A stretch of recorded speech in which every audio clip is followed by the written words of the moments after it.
Yurtimizning barcha hududlarida bo'lgani kabi Buxoro viloyatida ham aholi o'rtasida sog'lom turmush tarzini targ'ib etish maqsadida sport sinovlari o'tkazilmoqda. Mazkur tadbirlar aholining jismoniy tayyorgarlik darajasini aniqlash va sportga bo'lgan qiziqishini oshirishga xizmat qilyapti. Mavzuni muxbirimiz Kogon shahri misolida davom ettiradi. Hududdagi Lokomotiv o'yingohida tashkil etilgan tadbirda shaharda istiqomat qilayotgan 30 va undan katta yoshdagi erkaklar, ayollar, nuroniy otaxon va onaxonlar ishtirok etdilar. Shahrimizda bugun mana shu yoshdagi fuqarolarning sport mashg'ulotlari sinovlari o'tkazilyapti.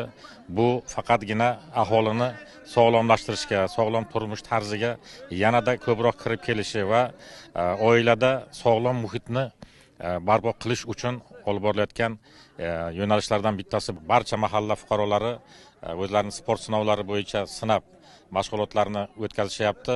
Aholimizning kayfiyati hamda unga bo'lgan e'tiborni mahalla yettiligining tashviqotlari bilan olib borilgan ishlarning natijasi deb qaraydigan bo'lsak, ikkinchi tomoni fuqarolarimizning sog'ligi jamiyatimizda sog'lom muhitni yaratish uchun xizmat qiladi. Jarayonlar davomida ishtirokchilar o'z yoshidan kelib chiqqan holda turli sport mashqlarini bajarib, imkoniyatlarini sinovdan o'tkazdilar. Unda 60 metrga yugurish, turgan joydan uzunlikka sakrash va egiluvchanlik darajasini aniqlash kabi mashqlar sport mutaxassislari tomonidan qabul qilib olindi. Ma'lumot o'rnida aytadigan bo'lsak, bu kabi sport tadbirlari viloyatning barcha hududlarida birdek bo'lib o'tmoqda.